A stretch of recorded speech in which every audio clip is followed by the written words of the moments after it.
और शाम के लिए एक जेवनार का जरूरी सामान खरीदो। क्यों गुरु, आज कोई खास बात है? आज ये दावत क्यों?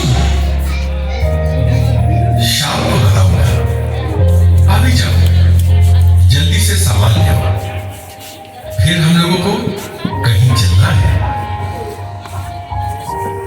अरे भाई, मुझे समझ नहीं आता कि यीशु क्या सोचता है और क्या करता है। फिर भी वो जो कुछ कहता है उसमें कुछ ना कुछ गहरा अर्थ जरूर होता है। चलो भाइयों, जो काम कहा है उसे करें।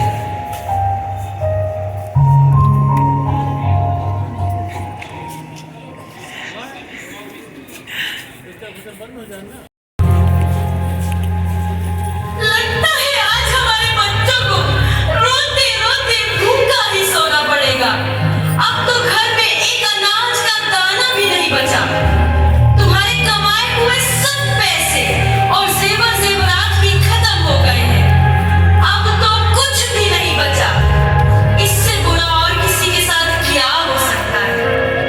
और तुम्हारा पैर कैसा टूटा है ना कि मुझे नहीं लगता निकट भविष्य में भी तुम कुछ काम कर पाओगे। अब तो बस मौत ही का इंतजार है। ये रोज रोज की किल्लत से मैं तंग आ गई हूँ। अब बच्चों का रोना अब नहीं देखा जाता। आओ, आज हम इस घर में भोजन करेंगे। आज के दिन हमें इनके साथ भोजन करना जरूरी है। आओ।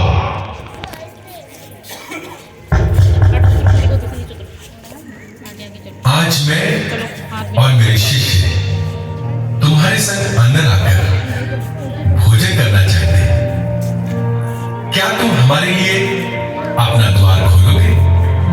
हे यीशु नासरी, मेरे पास तो कुछ है ही नहीं जो मैं तुझे अर्पण कर सकूं या भोजन करा सकूं। मैं बहुत ही गरीब, बीमार और पापी मनुष्य हूं। फिर भी अगर तू चाहे तो मेरे घर में तेरा स्वागत है।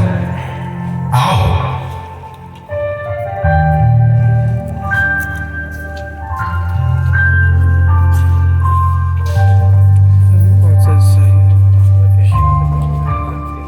तुम में से कौन है जिसकी 100 भेड़ें हैं और उनमें से एक खो जाए तो 99 को जंगल में छोड़कर उस खोई हुई को जब तक मिल ना जाए खोजता न रहे।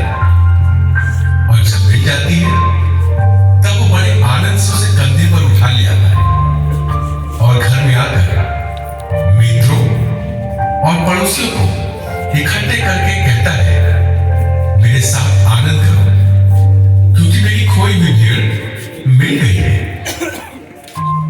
मैं तुमसे कहता हूं कि इसी रीति से एक मन फिराने वाले पापी के विषय में भी स्वर्ग में इतना ही आनंद होगा जितना कि 99 के लिए। यीशु, मैंने भी एक अपराध किया है। अपने परिवार को पालने के लिए मैंने यरीहो की राह पर एक मुसाफिर को बुरी तरह से मारा, पीटा, लूटा और उसे अधमरा छोड़कर वहां से भाग निकला। और अब ये बात सोच सोचकर मैं अंदर ही अंदर भुला जा रहा हूं कि ना जाने वो आदमी जिंदा बचा भी या नहीं। मैं तुम्हारे दिल की हालत अच्छे से जानता हूं और ये भी जानता हूं कि ये तुम्हारे पैर में जो तकलीफ है उसी दिन वहां से भागते हुए जब तुम गिरे थे तभी से तुम्हारा पैर खराब हो गया, जिसकी वजह से अब तुम अपने परिवार का पालन पोषण करने में भी असमर्थ हो। परंतु तुम अब ये जान लो कि उस मुसाफिर के लिए भी प्रभु ने उपाय निकाला था और अब वो बिल्कुल स्वस्थ और अपने परिवार के साथ है। और आज का ये दिन प्रभु ने तुम्हारे और तुम्हारे परिवार के लिए नियुक्त किया है।